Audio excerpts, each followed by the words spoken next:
Hey, what's going on? It's Bill Burr, and it's the Monday Morning Podcast for Monday, September 14th, 2015. What's going on? How are you? I know what you guys are expecting. They're probably expecting me to talk shit about the Patriots winning and the Steelers crying about the headsets or whatever the hell they were crying about this week. Why does everybody... You know what I love about Giants fans? They never bitch about the Patriots. They just beat us. All the rest of you fucking sit there crying every week. Anyways, I'm not going to get into that. I have a very special guest here, one of my favorite all-time comedians of all time. But first, I have to read his amazing intro here. Brian Regan, everybody, is going to be performing live at Radio City Music Hall in the first time ever in the history of Comedy Central. Brian, you might as well talk at this point. I've already said. Yes. How many specials would you guess that Comedy Central has in their mountain? Wow. I probably quite a few, but 7, 8 million. Yeah, 7 to 8 million. I think is. well, this one. I'm going to bet on the over. I'm going to say it's 9 million. 9 million. I like that. 9 million specials. This is the first guy who's ever had the nerve to tape a stand-up special live on Comedy Central, and he's going to be doing it, let me see if I can, on September 26th at 9 p.m. live from one of the most legendary venues of all time, Radio City Music Hall. I'm looking at the whole press release. You got 5 stars from Jerry Seinfeld, Chris Rock, Dennis Miller, Joe Rogan, Patton Oswalt, the Mark Maron, the who's who, and we all love you, man. You've been. What's it like to have been a comic for a quarter of a century? It's a huge honor, man. You know, when making audiences laugh is great, makes you feel good, but to also, make the comedians feel like you're doing the right thing, that makes you feel even better. I know my fun in this podcast is going to be torturing you with compliments, because I can tell. I know it's the most uncomfortable I've ever seen you. Hey, what's it like to be a legend, Brian? Talk about being a legend. I'd say... I'll go right into a bombing story. Let me tell you how about when I bombed, and that wasn't so legendary. No, man, I've been doing this shit for 23 years. I'm old now. I am an old man now. I know that every time when I try to do stand-up out in Silver Lake. I'm not saying the kids are bad. It's just I definitely feel like, wow, man, I feel like that generation gap. But you've been since I started, for those people unfamiliar who've been living under a stand-up comedy rock, like Brian basically goes out and for 90 straight minutes, it sounds like a jet is landing, how hard this guy kills. And and unlike me, you couldn't be the more polar opposite of me. I don't even think you say heck. No, sure I do. You say that, but yeah. Okay, but still. I know I do some hecks and some dams. But dude, your act is airtight. no one can be like, oh, he's just what? He's just writing perfect jokes. I'm sorry, Brian. I hate to torture you with this, but there's no other way to go with this. You're an absolute master. You're very kind, very incredibly kind, and I cannot thank you enough. That's very... No eye contact. No eye contact.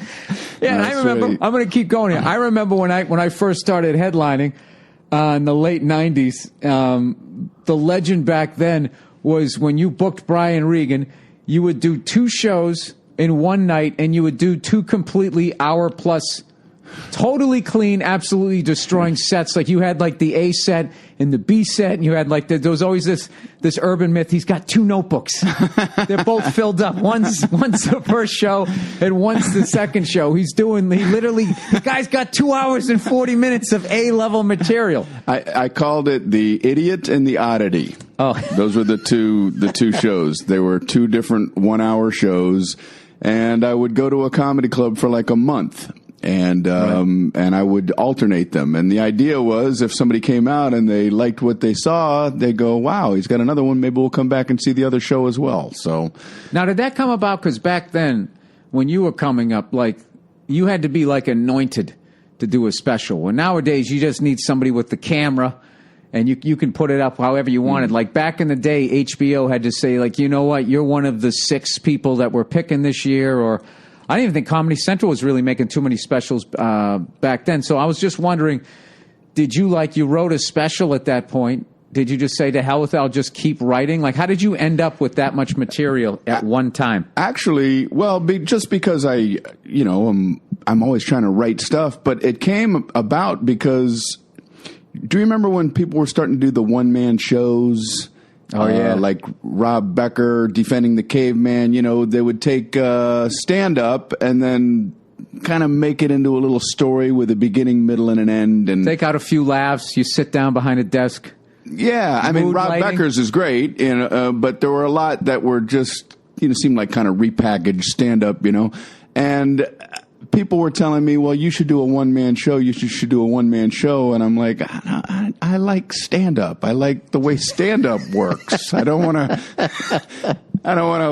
do a joke and then have a serious point and then walk across the stage and have a tear come out of my eye. Sort of dramatic lighting. Yeah, you're right. You know what's so funny? I just totally relate to that because I've had so many people where, like, my dream was always, if I could sell out improvs.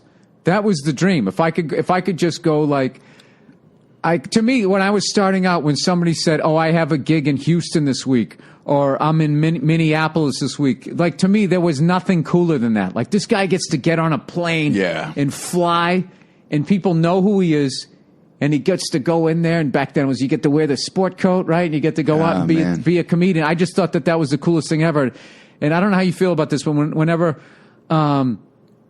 You could have like the greatest special ever, and then they're always just like any TV, any movie. Like it's always looked at. It's got this weird thing where stand up is really respected by people, but then it's also looked at as just like this stepping stone, right, into doing like like a sitcom or being some sort of actor or something like that. And I always thought like, no, dude, this is the thing. This is the thing. It always will be the thing. I can't get fired from this. I'm always going to be employed, and it happens in real time. There's no cut. Let's go back and do it again, and you're sitting in a trailer for 14 hours. Yeah, it's, there are, a few people who like it as an end result. I don't say a few. There are a lot of people who love stand-up comedy, but yes, for a lot of people, it's a stepping stone to get into acting, to get into a TV show or movies, and that's great. But I like it as it is, and... people do always ask about the thing you don't have, Yeah. I just remember for years, people coming up to me, have you ever done the Tonight Show or whatever? And when I hadn't, and like, no, I haven't done that. And, you should call Jay. Yeah. That's what I said. Yeah. No, the first year I was working at the comic strip in Fort Lauderdale, I worked in the kitchen, I would like cook burgers. They would let me go on stage at the end of the night.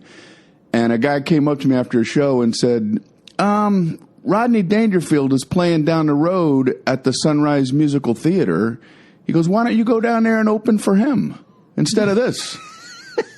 Like all it took is me to just know where the theater was. Like I just walked down there. Oh, is he in town? Where is it? That way?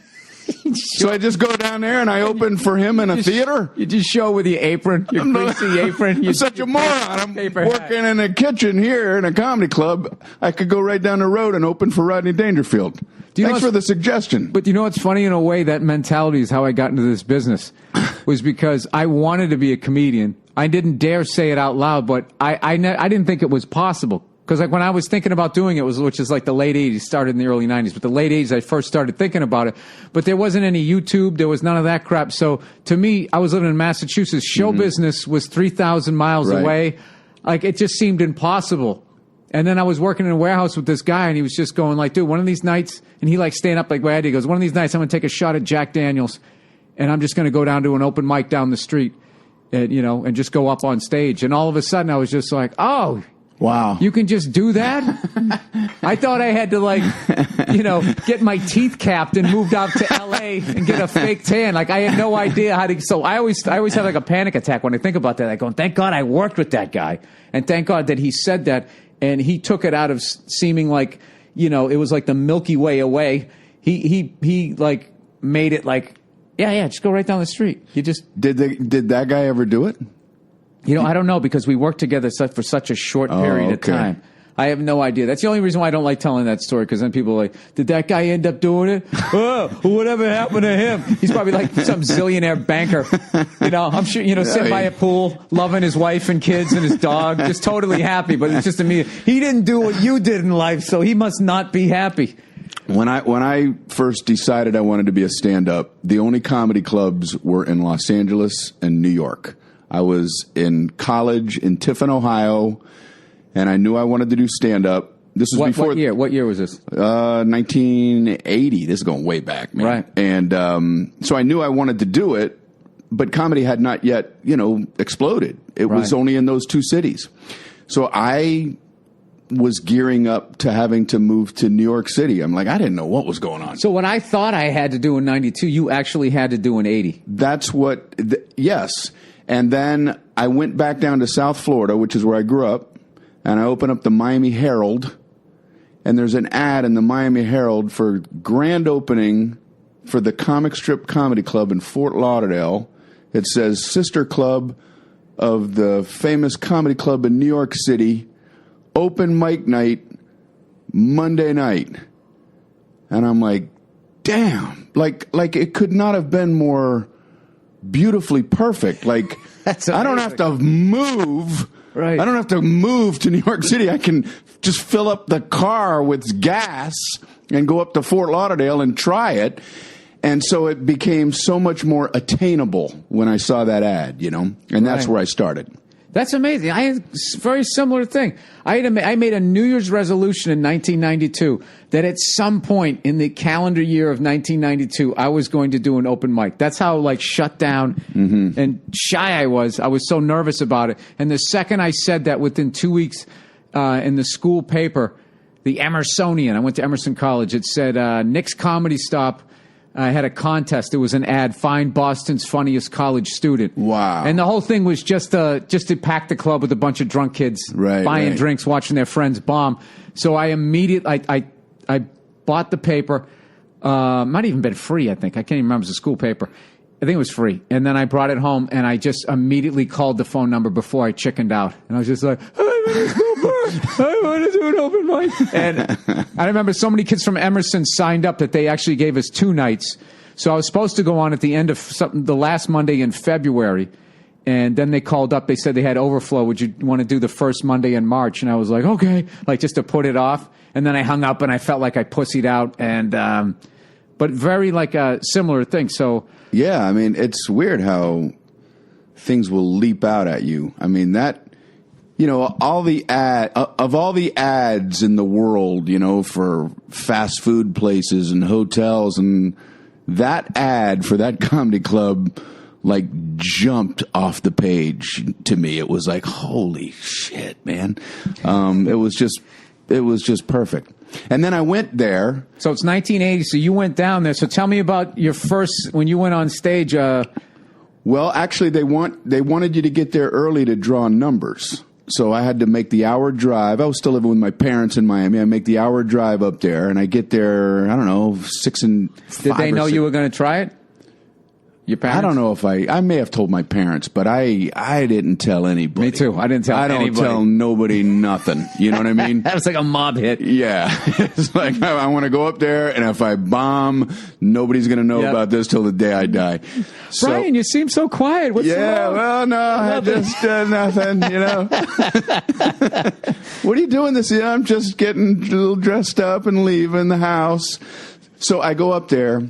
And there were 20 comedians that had to draw numbers. You had to draw numbers for your time slot. I didn't know what any of this meant. And I drew, I guess, a good number. I had a sweet spot right in the middle. And then right after the drawing, all these other open micers who had done it before, I guess it had been open a month, came up and said, I'll trade you. I'll trade you my number for your number. And all I knew is whatever I was holding was valuable, and I wasn't trading it for nothing. Oh, nice. I'm like, they want this, so I'm keeping it. So I went on, and they had 3 co-headliners. It was very weird. And then they stuck the open micers up in the middle. I went on right in the middle of the show, and I just completely blanked out on stage, just complete wipe out, blank, could not remember anything. And when did you realize that? Walking towards the stage or when you got up and turned and faced them? What happened was I had every word memorized. I had "Hi, how are you?" written down. Which hand you were going to wave with? Everything. I had "Hi, how are you?" written down and memorized. I walk on stage, and that's the first time I realized how bright these lights are. Like, I'm like wigging out that I can't see a soul. And then I started to say, "Hi, how are you?" in the microphone, and there was feedback. I was too close. I went, "Hi, how are you?" You know? Oh, no. So I did my first ad lib. I said, well, I've already learned one thing. I don't know how to work a microphone. And it got a laugh. Oh, nice. And then my brain just shut off. Oh, because you didn't, you know what? Because I had memorized, "Hi, how are you?" to the next thing. And when I ad-libbed, Yeah. I didn't know where I was supposed to go after that. And so they laughed at my ad-lib, you know, well, I don't know how to work a microphone. They laughed. And I'm standing there going, I don't know. I blanked out. Blankety blank. How long before you... I stood there for about 10 seconds. Which seemed like 9 years. It was like an eternity. And I said, well, you're not going to believe this, folks, but I forgot my act. And they laughed. And I said, no, I'm serious. And they laughed. It was like a Twilight Zone thing. Like, yeah, but you learn that honesty works. And I started ad-libbing about how stupid I was for not being able to remember my act. I went, this is great. I spent all this time and effort trying to figure out something, and I can't remember nothing, you know, just off the top of my head. And I started killing. And I started killing, rolling about how stupid I was. Were you able to enjoy killing, or are you so I panicky? enjoyed it. I knew enough to go, well, all I want is laughs, you know what I mean? And I'm just winging it, you know, talking about what an idiot I am and how this drive I made and all this stuff memorized, and I can't remember a single thing, and I crushed, you know, at least in my mind. Yeah, for an open mic, dude, that's crushing. And then I said, well, I can't see myself ever remembering any of it, so good night. And then I got this big hand. That's fucking great. I walked off stage, and then like the headliners, one of them came up to me and said that was a great routine about how you pretended to blank out. I said, I didn't pretend. They said, that you really were winging that? And I was like, yeah. But I was like in a fog. And what did he say? You should definitely come back. Was he a supportive guy? Yeah, I forget who it was, but he was supportive. He said it was really funny, and you know, so what was great for me is that my next time I went, I remembered my act and just ate it. That's hilarious. But I had the memory of knowing how to make people laugh from the first time that just kept fueling me to just keep going back and trying. What do you think would have happened if you just did your act and that first thing didn't happen, you completely ate it? Did you have it? You think you had it in you to keep coming back? I don't know. You know, I've talked to other comedians about this, and I what's weird to me is that most comedians I talk to say that their very first time on stage, they did well, you know, and then didn't do well the second time or third time. And I wonder how many potentially good comedians out there, it didn't go well and just said, hell with it. Now they're working at a Home Depot, just crushing it every day. Right. This is the funniest guy I've ever met in my life. And they just, you know, and I truly wonder how many people just had the bad experience and go, I need this like I need a hole in the head, you know? So I know, because the my first two were, I did Nick's, the talent thing, and went okay. And then I did Stitches Comedy Club, and did okay. And those are both comedy clubs. But the first time I did a room that wasn't a comedy club, I've told the story a zillion times on the podcast, but it was, Jack Lynch had this room, Kelly's something or other, and it was some bar, and I went up and I absolutely just ate it, wire to wire. I said on the microphone, Jack, I'm bailing. I said that to the host, and all the comedians went, like they collectively were like disappointed in me that I quit, and I hated myself. And I remember, but I would say it never dawned on me to quit. Maybe it was because I did well those first two times, but I just never, I was just like, all right, well, what can I do to avoid that? Right. that awful feeling again. But you know what's funny? When I finally started getting a little bit funny, I actually was doing one of your mannerisms, and people kept giving me shit, going, "You're stealing from Brian." It's like I'm 2-3 years in. Oh, I'm boy. going like, "No, I'm not. Your crouch thing that you do."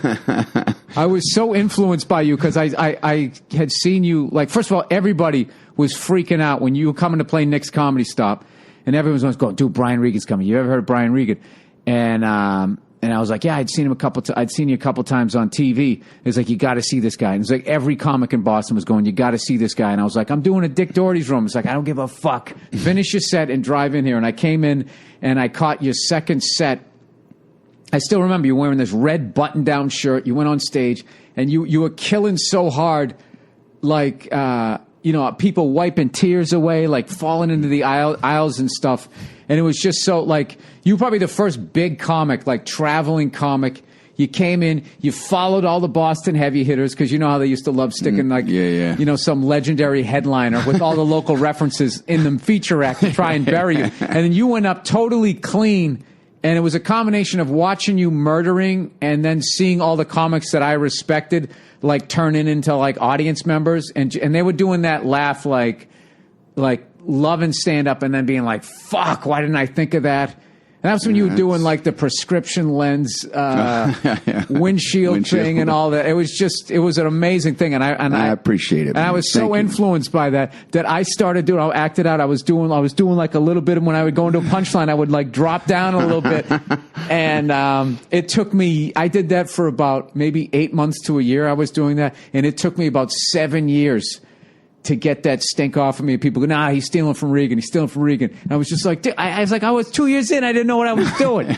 we got to learn from something. We got to watch it. Yes. But that's just a huge honor, and thank you very much. So I was doing you a little bit, and then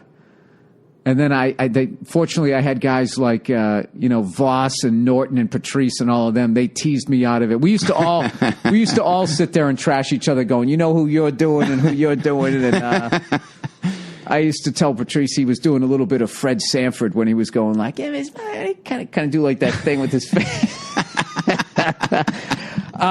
So anyways, well, thank you, man. I don't want to I very much appreciate the good words. Yeah. Well, look, I won't torture you any more compliments, but so how did you come up with the idea to do a special live? I mean, that's, well, you were saying about Comedy Central does a lot of specials with comedians, and I've done a couple with them in the past, and I just wanted to do something different.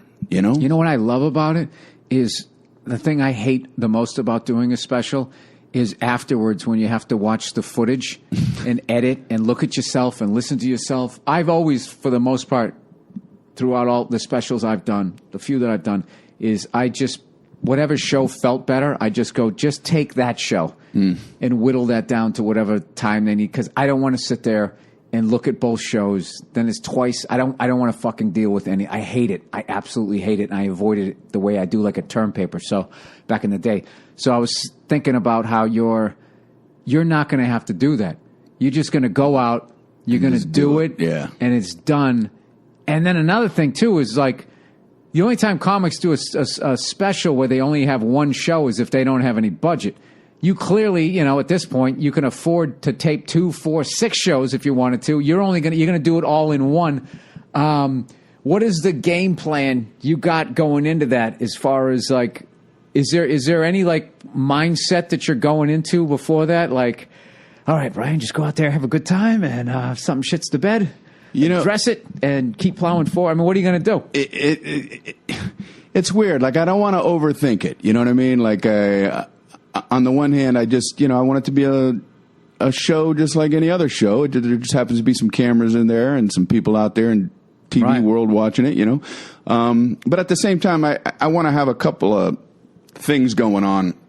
Like, I've been talking to my manager. It's like, all it takes is one idiot in the audience that, wants to, have this be his moment. It's like, you can't watch golf. You can't watch golf without a guy hitting a tee shot. Go in the hole! Yeah. And you just go, geez, are you really that starved for attention? You got to yell that? What, are you going to go home and listen to yourself That was me. I yelled, "Go in the hole." Get in the hole. Get in the hole. What do they say? Yeah. And they all say it, too. It's like you can't even come up with something original. It's just, so I have this little fear, not a big one, because my audiences are pretty damn cool, but all it takes is one idiot in the audience who's like, oh, wow, it's going to be live. I can do something that, right. I can get some attention for myself. So, but then something. Then if you trash them, then what that would actually do is it makes it like really unique, as far as like if somebody were to do that and then you were to trash them, even if they were to kick them out like live on the thing. I don't want to talk about this too much, but you have a great crowd anyways to give anybody any ideas. But actually, the way you're looking at that, and I was trying to think, it's not like whenever I go do a show, I just do the show wire to wire and I don't screw up any jokes. You know what I mean? It's just when you're recording, it gets in your head like, oh, my God. Right. The documentation of that joke, I flubbed this word. And it's just like, you don't care when the cameras aren't there. So I would think that you would just get into, fuck it. This is just, I'm documenting my performance of this hour on this night, and this is how it came out. And then you just go out there. Is that what you're going to do? Yeah. Well, it's been a while since I've recorded an hour. The last thing I did was about 5 years ago, and that was a CD. Mm-hmm. I get antsy, man. When I get material, I want to. Yeah, I guess a lot of people get material and they go, "Wow, this is good material. I want to keep doing it." I get to where it's like I don't want to do it anymore. Yes, you know what I mean. It's like, wow, this is really good.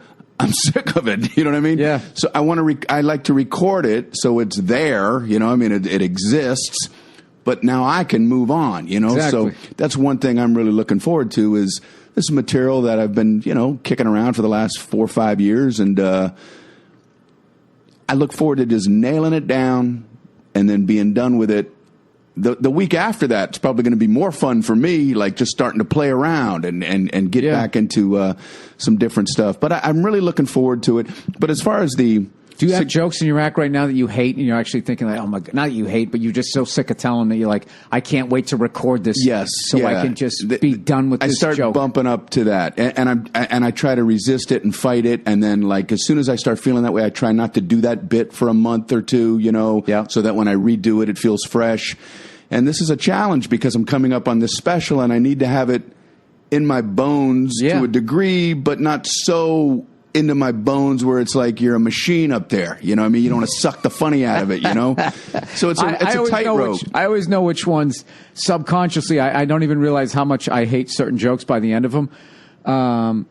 Is when once I do the special, it's just naturally the ones it's like you don't even make the choice. The ones that you hate, you just never do them again. Right. And I always think like, wow, man, I must have really hated that joke. I must have really been sick of doing that thing. But it's funny to me is that it's just like in your normal progression. You come up with a bit, some new thing, and you're excited about it. And you have your hit list, right? Of here's something new I want to get to. Here's something relatively new I want to get to. And I'll look over that before I go on stage. But I don't have a list of the bits that I'm dropping. They just fall away. They gone. Just fall. There's something, like you say, about your subconscious that just goes, I've had enough of this one. And it's just gone. and then a year later you think and go, oh, wow, I used to do this bit about such and such, and it just fell away. I never did it again after my special. Yeah. We got to take a real quick break here so I can do a little bit of advertising here. And I almost did the radio thing. I always think to do that. We're here with Brian Regan. like people don't listen to these things wire to wire. So I'm going to do a little bit of... You're going to listen to me read out loud here, everybody. And I will be back in a second. All right, everybody. Trunk Club. Trunk Club. Get your clothes in a trunk, you cunt. Trunk Club, everybody. Shopping is awful. Who has the patience for crowded stores? Ladies! They do. Or the time to run... I fucking hate computers. You know something? Every fucking motherfucking time I try to do anything on these fucking... I got a brand new fucking computer and somehow it's synced up to my fucking phone. So every time I have a text message, it goes ding, ding. And half the time it's behind. I already saw it on my fucking phone. I don't even understand these things on any level. I know what somebody's going to say. Go into your settings. You go into my settings. You figure out how to shut it off. Trunk Club, everybody. Shopping is awful. Who has the patience for crowded stores or the time to try on 10 pairs of pants that don't even fit well? Well, why don't you look at the sizes and pick a color, for Christ's sake? You need 10 of them? All right, but here's the problem. You still want to look great. Oh, I want to look great. And with Trunk Club, you never have to set foot in a horrific mall again. Please include all of the following points during your read. What do you think? I'm going to skip over stuff? Why would you include that sentence? You know I'm going to read it. Trunk Club takes the hassle, man, out of shopping by shipping you a trunk full of clothes that fit perfectly and make you look like $1 million with all the new fall styles. At trunkclub.com/Burr, you answer simple questions about your style, preferences, sizes, and are assigned an expert stylist. They'll curate clothes from the best premium brands, and you approve of what you like. The hell is this? Get it out of here. Just like that, a trunk arrives on your doorstep filled with hand-picked clothes that were hand-sewn by children in El Salvador that are perfect for you. Try them on. Keep what you like and easily return what you don't in their prepaid trunk. This is not a subscription service, so relax. You only pay for the clothes you keep from your trunk. No hidden charges, just great clothes. Get started today, and Trunk Club will style you for free, man. Plus free shipping both ways. You only have to pay for the clothes you keep. To take advantage, go to trunkclub.com/Burr. One last time, that's trunkclub.com/Burr for a trunk filled with clothes you'll love wearing. Oh, here we go. Ba-doop, boop, boop. MeUndies, no more sweaty balls. Ba-doop, doop, doop. MeUndies, wash them with concentrated all. And get the shit stains out of your crotch, but there'll be no ball sweat because they're nice and dry. Get yourself a pair of MeUndies, and your balls will feel like they're velvet. Oh, yeah. All right, MeUndies, we all know how sexy confidence can be. And that confidence comes from being comfortable. But how can you feel comfortable if your balls are stuck to the side of your leg? How can you feel great if your underwear is wrinkling and riding up? MeUndies gets it, and that's why they've created the world's most comfortable underwear. We had some of the smartest scientists with some of the sweatiest balls in the world to solve their own problem. And now they're passing that knowledge on to you for a daily dose of confidence. You wear underwear every day. That's 365 days a year, rain or shine. Sometimes you wear 2 pairs if you work out, right? Or if you have an accident. You need to be extraordinary without an insane price tag. You need it to be extraordinary without an insane price tag. MeUndies understands this, and that's why they've created the world's most comfortable underwear. Luxury at half the retail price you find anywhere else. When you look good, you feel great. It's a cliche because it's true. MeUndies understands this, and that's why they've designed underwear that makes you look and feel fantastic. Note, model is pronounced modal. MeUndies is the modal, a fabric that is made from modal, a fabric that's twice as soft as cotton. For the life of me, I don't know why they don't have an accent on which syllable I'm supposed to stress. Modal. It's made of this shit that evidently makes your balls not sweat. That's twice as soft as whatever underwear you're wearing right now. MeUndies has tons of colors and styles, and the only place to get matching pairs for men and women. They even release a new design every month. I wear fill in the blank design, parentheses, black stripes, tie-dye, etc., end parentheses. Plus, we all know that paying for shipping, I wear the free ones they sent me. And you know what? They're great, especially when you're playing hockey. You know what I mean? If you don't want to go if you don't want to go commando, they fit nicely underneath your little hockey pants there. I heard Wayne Gretzky wore them in the 90s. He got them first. That's how good he was. He had MeUndies back then. All right, this is getting way too long. Plus, we all know that paying for shipping sucks, so MeUndies has removed that from the equation. All orders in the U.S. and Canada ship for free. MeUndies even has a money-back guarantee. If you don't love your first pair, you get to keep it for free. Well, why would you keep it? You don't like it. You get to throw it out, but no charge to you. You literally have nothing to lose. Offer/call to action. To sweeten the deal, MeUndies is offering you, yes you, 20% off your first order at MeUndies.com, MeUndies.com/Burr. That's a special offer just for my listeners and wherever else they advertise with. Make sure you go to MeUndies.com/Burr to get 20% off your first order, and so that they know we sent you. All right. I love when they say shipping is for free. It's no, you've rolled it into the cost of whatever the fuck you're selling. Oh, Jesus. All right, Dollar Shave Club, everybody. Hey, can you stop shaving with an old razor, for Christ's sake? It's gross. Why are you torturing yourself with a gross old blade week after week? Oh, that's right. Probably because you don't want to shell out $20 for a pack of new ones. Well, relax. Calm down. Your prayers have been answered. DollarShaveClub.com has revolutionized the way that men shave. With Dollar Shave Club, you can shave with a fresh blade as often as you want because they deliver a whole sleeve of amazing razors for just a few bucks a month. Their razors are so good, millions of guys have joined. Even the billion-dollar razor corporations are freaking out because instead of lowering their bloated prices, they're trying to fool you into... I can't read anymore, man. My eyes, I can't see shit. I like this conspiracy theory.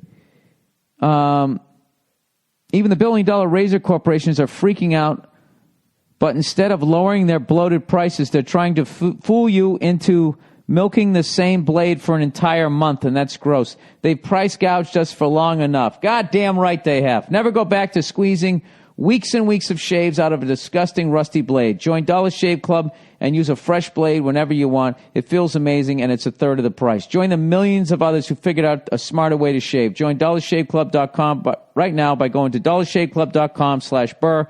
That's DollarShaveClub.com/Burr. I love those guys because that was such a fucking ripoff. I thought about that years ago. I'm like, why is this little pack of horse shit blades? Why is it so much fucking money? You know what I mean? But I didn't have the entrepreneurial spirit of this guy. Christ, I could have made a zillion, huh? All right, let's keep going here. Two more, everybody. Stamps.com, everybody. Getting your mailing and shipping data. What? Getting your mailing and shipping done can seem like a no-win situation. Go to the post office. Going to the post office takes up valuable time. Sorry, guys, I took a red eye last night. I'm even worse than usual. Leasing a postage meter, expensive, with multi-year commitments and hidden fees. Luckily, I know a better way. What is it? You might have asked or might not have asked. Stamps.com. Just picturing you driving to work, zoned out, not even listening to me. With Stamps.com, buy and print official U.S. postage for any letter or package right from your desk using your own computer and printer. Even get special postage discounts you can't find at the post office. Plus, Stamps.com is more powerful than a postage meter at just a fraction of the cost. You can save up to 80% compared to the postage meter, and you'll avoid those time-consuming trips to the post office.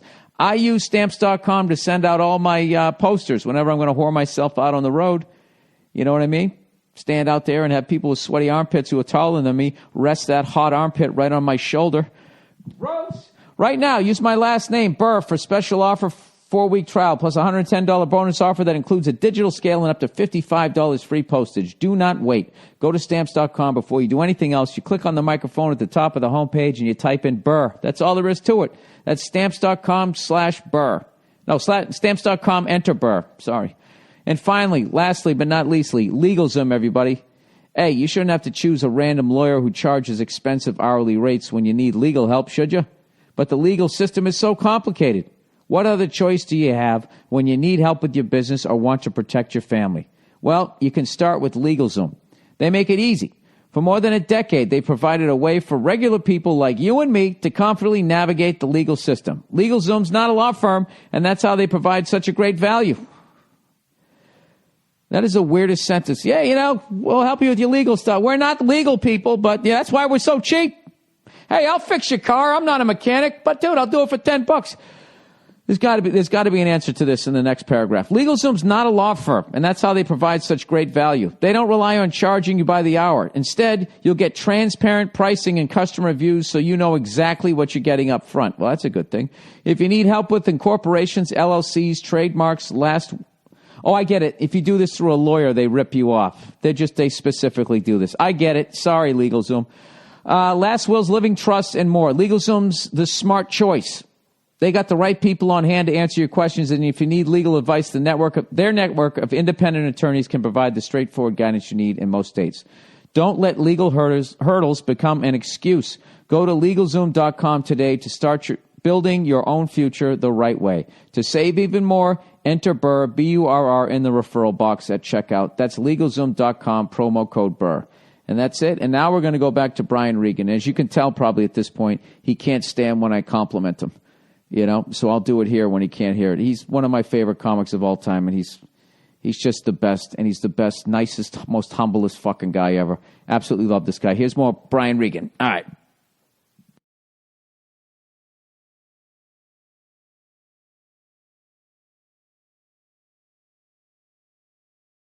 All right, and we're back. So I wanted to tell that story. One of the coolest things, it was the first time like I really got to hang out with you and meet you. I was playing the Comedy Works in Denver, right? One of the great all-time rooms, and you were playing like the United Center or the Pepsi Center or something in Denver. You were playing like where the Avalanche play or some shit. Red Rocks, I think it was at Red Rocks. Yeah, where you two shot that video. Right. Like a unbelievable, like 8,000 seater. And after you did your show, you still took the time to come in and catch my late show. And at that point, I don't think I had really, I'd met you a couple of times, but I never really got to hang out with you. And right before I went on, someone goes, hey, just so you know, Brian Regan's hanging in the back. He came in and wanted to check out your set. And it was the most ridiculous honor. I couldn't believe it. Then I was thinking, like, don't fucking go down into that crouch like you did back in 1995. He's like, this guy's fucking stealing from me.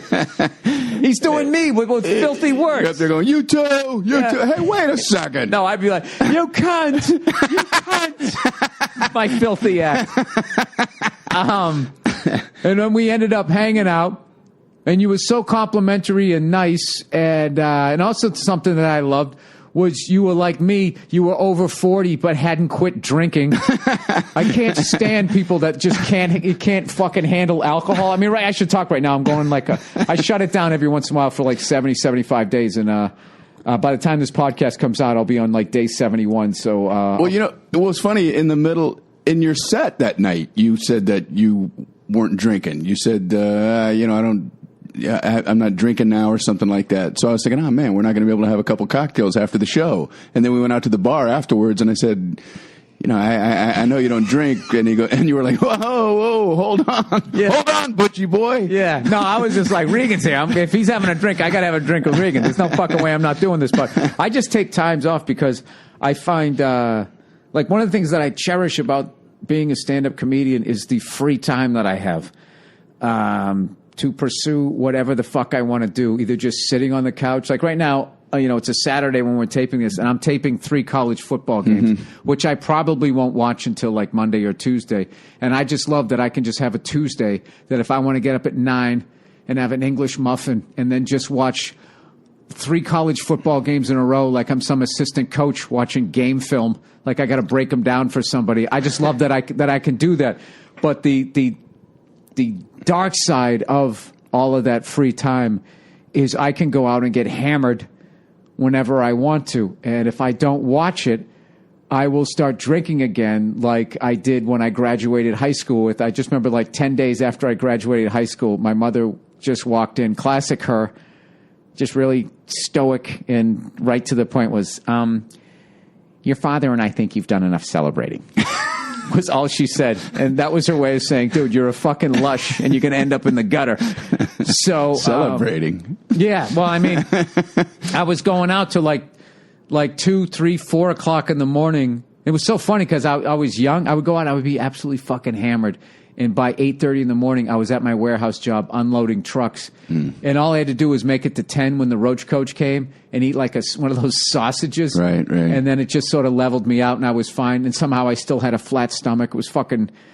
I didn't realize how lucky I was back then. So that's why I just go through periods of just sort of shutting it down. To me, it's like it's a once every 2-month thing, like I know the night that I'm going to be able to get crazy and I'm careful and I'm not driving and I know I don't have anything to do the next day. I mean, like it's planned, when you're younger, you just wing it, hey, right. Let's go out. But now it's like it's in my calendar. I'm getting wrecked on the 28th. See, I was hoping you could say once every 2 months you shut it down because you've been going too hard. You're like, once every 2 months I drink. I'm like, oh God, I'm a mess. I'm a mess. But I got I don't know, man. Like, I go on the road with my buddies. You know any of those guys? Jason Lawhead, Joe Bartnick, just these great guys that I go to the Rose Bowl with every year. Paul Bursey. They're part of that wave that came probably a couple waves after my graduating class. And they're all just guys, cigar smokers, like to go to sporting events and all of that. So it becomes like sort of a stand-up tour and a little bit of like a bachelor party kind of vibe, you know, minus of course the hookers and the blow and all that type of shit. It's pretty mainstream. It's all above the board legal stuff. But, and what the funny thing is we get to the point, like none of us, you know, we'll be like, dude, we're not drinking tonight. We're not blah, blah, blah. And just there's something about the chemistry of all of us. Really? And the free time that we have, that we just end up getting absolutely annihilated. Like some of the worst nights of drinking we have is like, dude, we'll go easy tonight, right? We'll just shut it down. You know, we've been hitting hard the last 3 nights. And tonight we do the show, we get in bed, we hit the fucking hotel gym, and then we're on the road. Sounds good? Yeah. And then all of a sudden, like, you know, Lawhead's hosting, he'll come off and be like, maybe I'll just have one heater. You know? And then all of a sudden, and then it just, and then we're laughing. As we're doing it, we're laughing. Just laughing at ourselves. So it's like a game of chicken because I have 3 different golf weekends a year with brothers and friends, and it's just guy golf weekends.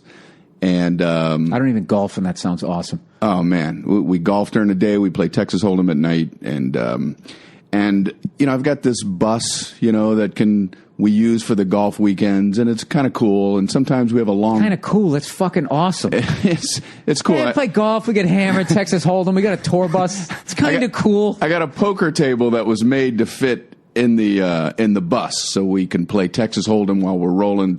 So anyway, you know, you get in early. You get on the bus early sometimes, 7 a.m. You got a long haul to get to the... And there's like 12 guys, and it's like, who's going to be the first one to crack a beer, you know? And because everybody's like having coffee and trying to look like they're sane and normal, you know, they have a thing of orange juice. And we're all pretending like we're normal. Yeah. You know what I mean? And then one guy goes, hand me a Budweiser. And then next thing you know, 12 Budweisers are open. And everybody just goes, the first guy goes, let me get a Budweiser. And everybody says, yeah, somebody's starting a little early. Yeah, right. And then 5 minutes later, they're in, you know? Oh, the second you just hear it open, you're just like, dude, I got to get one of those. The last run I did with Bartnick, and we actually went to the hotel gym like every day. This is when I knew I was drinking too much and I had to kind of shut it down. I was getting all fucking bloaty and shit. And we had this thing that we did every day that after we worked out, we came out of the hotel, we went onto the bus, and we had one Bud Light. And we knew we were just going to have one Bud Light because we had a show. And, you know, we're older guys. You know, if you have 2 drinks, you're going to have to nap for 9 hours. Right. Or you'd have to keep going, and you can go for like 12 hours, or you drink 2, and you're done. So we would have one, and because I knew I was just having the one, I would like savor it. Like I would just be like sipping it, like I was, you know, like when you stole your dad's first beer. And it was like one of the highlights of the tour. It was a fucking Bud Light. I think I could figure out how to make that in a bathtub, like in Prohibition. But it was so fucking cold and delicious, just sitting there. And they had, you know, the little TV there on the bus, and it just sat there. And we would always put on like Sports Center or something, and it was. And then the hardest thing was when you finished was not in that next 10 minutes to grab the next one. I found out like if I just could get through that 10 minutes and I grabbed the water and I started drinking that, like whatever that chemical need of like, yeah, man, let's have some more of that. I would kind of wear off and I was able to do my show. But it's something that I had my brothers and some other friends out in Las Vegas where I live, and they were on a golf weekend. I live there, and I was able to join them one night, and it was one of those nights where I said, you know, I got a car for us, you know, and please call me on one of these nights. Yeah, I'll fly love to in for that shit. Oh man, that would be fantastic. That's when you know an alky. Call me in for the drinking. When you're flying in, to drink. So I don't play Texas Hold'em. I don't golf. I'll just be that guy. I'll be the guy so you're not guilty. I'll just open that first beer. You'll be our designated first beer opener. Yeah. So we go out, and it was my, you know, it's like, all right, I knew I could let loose, you know. I didn't have my kids. I didn't have to drive, blah, blah, blah, blah. So it was one of those deals where you wake up the next day and you're like, I don't quite remember the end of the evening, I swear, I look on the. I shouldn't be telling the story but I Nothing see you're going to say is going to be anything worse than I've done. My shirt. I had a button-down shirt that I had worn the previous night. It's laying on the floor next to me on the bed on the floor next to the bed. I pick it up, and there's a tire mark across the back of it, a car tire mark, and I don't know how it got there. I'm like, what? I mean, a car couldn't have run me over. I mean, I'm alive. I'm in bed. I think you went a little Will Ferrell. I think you took the shirt It was off. literally a tire mark, and I had to call my brothers and go, how is a car tire mark on the back of my shirt? And they told me that we were getting in the car and that my foot hit the curb, and I kind of like tripped and fell on my back underneath the car, and like my back ended up against the car tire. They say, you don't remember that? I was having to pick you up and put you in a limo. And I'm like, damn. Dude, you fell underneath a car. Yeah. Not into a car, not on a car. I fell under it. You fell under it without it moving. It's not like you got sucked under. That's like a trick That's not shot. even possible. Yeah, that's a trick shot. Coming off a curb, I don't know how you could do that. They said I did some weird kind of flip around and then ended up with my back up against a tire. I'm like, did you say I should go home after that? I hope those were your lines. Yeah. It's time for him to get home. Joe DeRosa, another one of my great drinking buddies. He's got a buddy of his back home. You know when you have a beer and a shot, which is one of my favorite ways to start out. You know what I mean? Just sort of set the tone. And his buddy calls it bingo bango. Oh, yeah. Which is the greatest thing ever to me. He showed up one time. He had a shot and a beer, and Joe was just going like, "Hey, what do you got going on there?" He goes, bingo bango. He just kind of went like with the shot, bingo bango. Hit this one, then I hit that one. I would think bango would be the shot. Bingo's got to be the beer, right? Well, you do the shot first and then the beer, right? Yeah. Shot and the beer. So I would say bango bingo. I was Look at me, I'm trying to rewrite it. out on the road, and this guy ordered a bunch of Irish car bombs. Okay, you drop it. It's a big, thick, black stout beer in a big glass. Yeah, it's not. Is it a Guinness? What is it? Maybe a Guinness. Like and then then you take a shot of whiskey and you drop the shot glass into the beer, so the whiskey and the beer are all together, and then you chug the whole thing. Yeah. All right, Irish car bomb. Mm-hmm. Well, I got the name wrong, and then the next time I was in that city, all these guys it was Philadelphia, and we all went to this like kind of cool, rough Philadelphia bar. Yeah. And it was this guy who we had done the Irish car bombs with and his friends. So I'm trying to be like a guy, and I thought it was a mudslide. I thought that, which is, like a chick drink? A chick drink.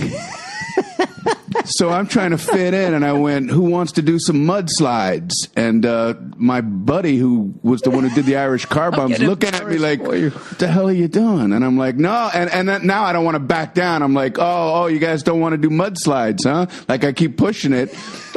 And they're all looking at me. So I go over to the bar, Mr. Big Shot, bartender, over here. Seven mudslides. Set them up. All of us. Mudslides. And so they set up all these chick drinks.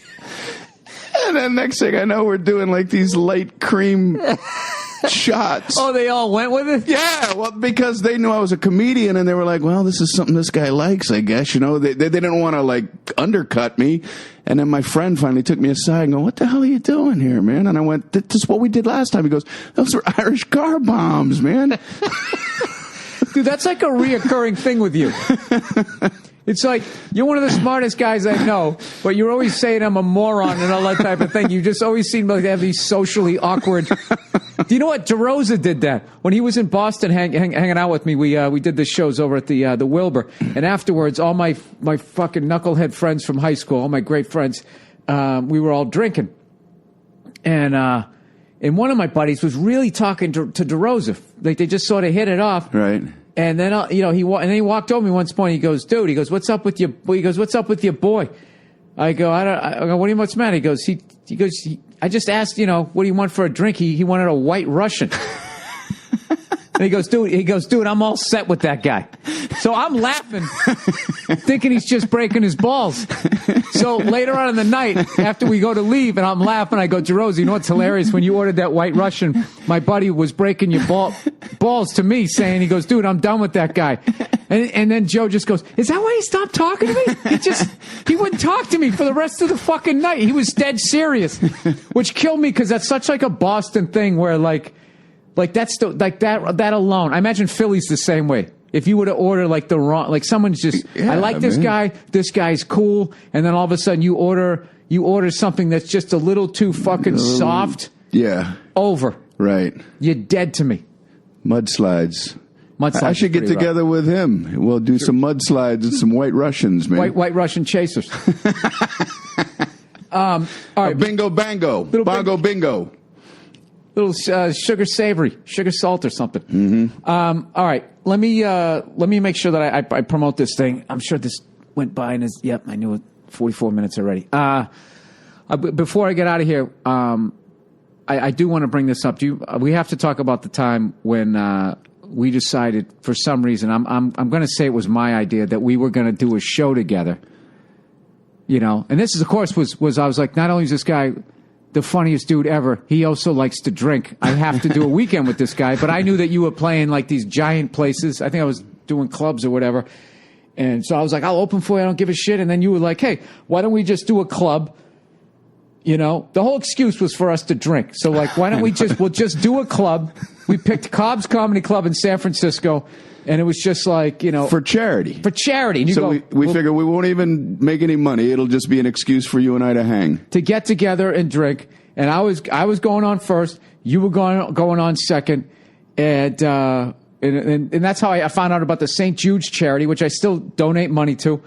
And it just seemed like such a great idea in our heads. It's just like, yeah, it's, you know, I'm completely filthy. You're totally clean. They're gonna get the total stand-up white guy spectrum here. Right. And we went up there, and I go on stage, and your crowd was looking at me like, who is this angry leprechaun?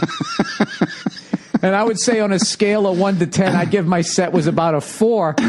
And then you go on stage. I'm going, all right, Regan's going to, or at least Regan. I felt bad. I was like, oh, man, I kind of bombed in front of his crowd and everything. And then you go on stage.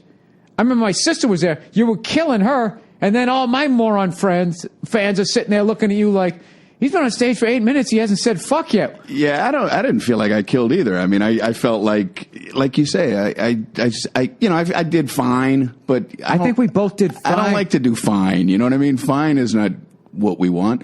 But, you know, it was like for a good cause. But yeah, I think it was like the too disparate, if that's the right word, you know, audiences. Too big a gap. Yeah. And I remember afterwards sitting in the bar, and it was sort of like the elephant in the room that we both wanted to address, that we both just sort of did fine. And we were just sort of sitting there. It was ruining our night. Sitting there drinking. And then finally you brought it up. You were just like for 3 beers, and you were just like, yeah, so hey, what did you, how'd you feel about that? I was like, I didn't think that went that good. And then we were sort of standing there, little buzz going like, yeah, dude, what the fuck? That was for charity. Like we said, we didn't have to be there. We almost got like pissed for a second. Then we just started laughing and realized that there was too big of a gap. Well, it was a noble cause. You know what's weird about that too is I forget what the charity ended up being, American Heart Association or something like that. Or I thought we did the St. Jude thing. It was one of those two. But I remember the like American Cancer Society, something.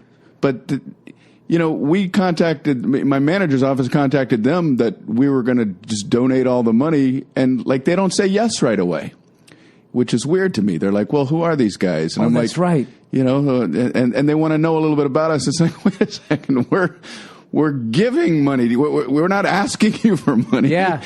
And it was like, you have to figure out how to give the money away. But you know what I think that was? Because it was probably the way things are nowadays. Like if they get associated with something, with somebody, who controversial or whatever. Like say Donald Trump, the week he said, you know, I guess evidently all Mexicans are rapists. He was saying something to that effect. And if he was to donate them money, like the blowback could go onto them, like you're accepting money from a known racist, and they're like, "Hey, we're trying to cure cancer here." Right. You know, So anyway, yeah, no, I'm sorry. It was a good time, I probably man. shouldn't have brought that up. No, it was great, man. It was a blast, and I thought we had a great time that night hanging out. So it was cool. Well, I would like to have done a little better. I'm not going to lie to you. It still fucking bugs me. I think I probably said that during my set. Like, dude, you understand? I don't have to fucking be here right now. It's like I'm working for free. Can you know what we should do? Can you give it up a little bit? We should do like the opposite extreme. Like, I should perform in front of your crowd, and then I'll get a 1 out of 10, and you get a 10 out of 10, and then you could perform in front of my crowd.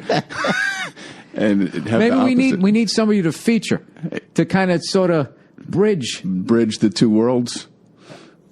Yeah, like a David Feldman, because he's an unbelievable comedian, unbelievable joke writer, but he will out of nowhere say cunt on stage. Maybe, I don't know. Are you a sports fan, Brian?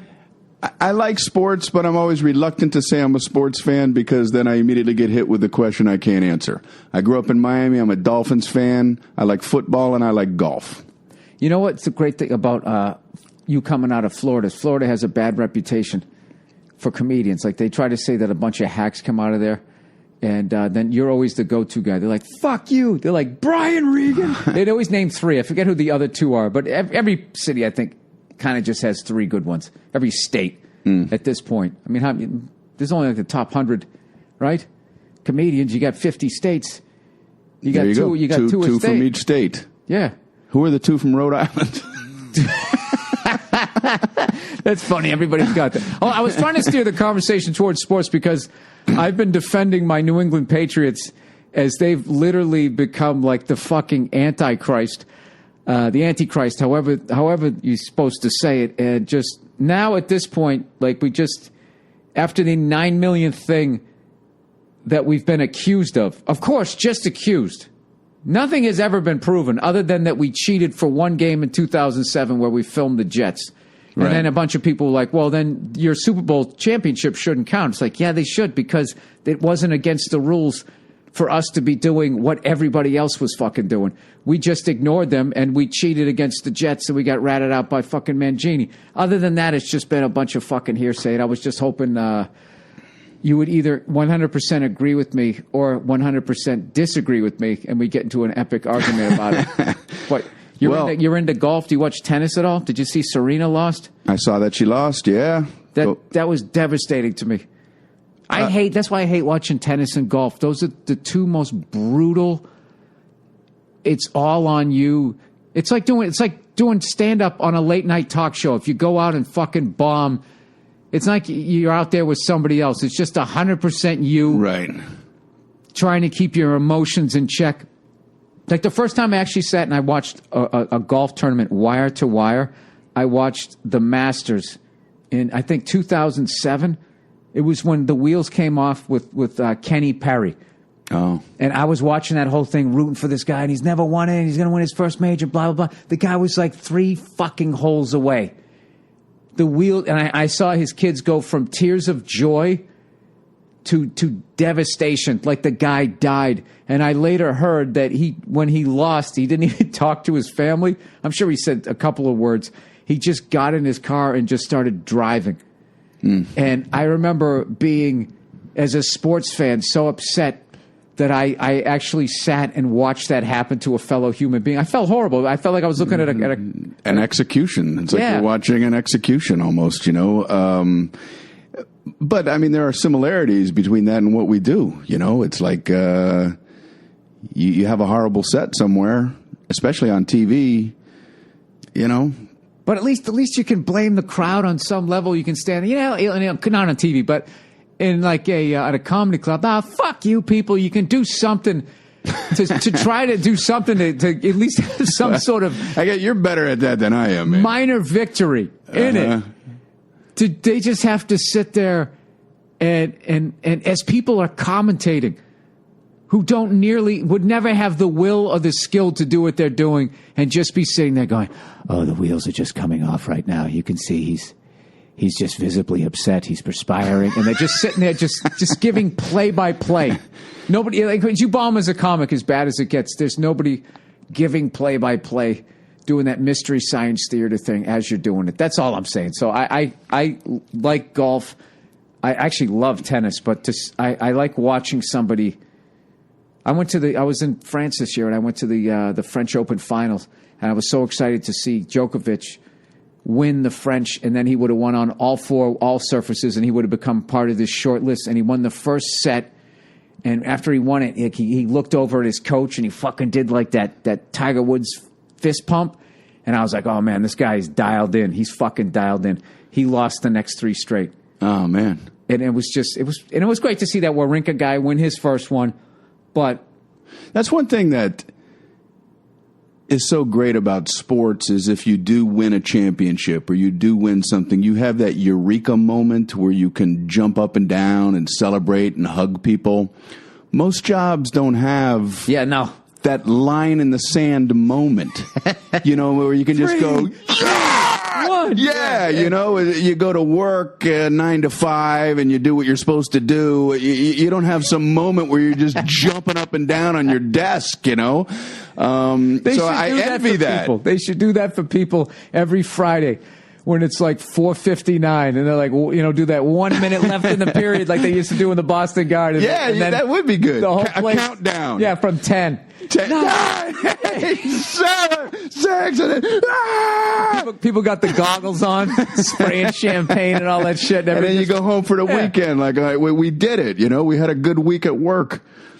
That might actually be a morale booster, especially for like some shit fucking job. I think that would be a great idea. Yeah, you have your weekly countdown, man. You send everybody home in a good mood.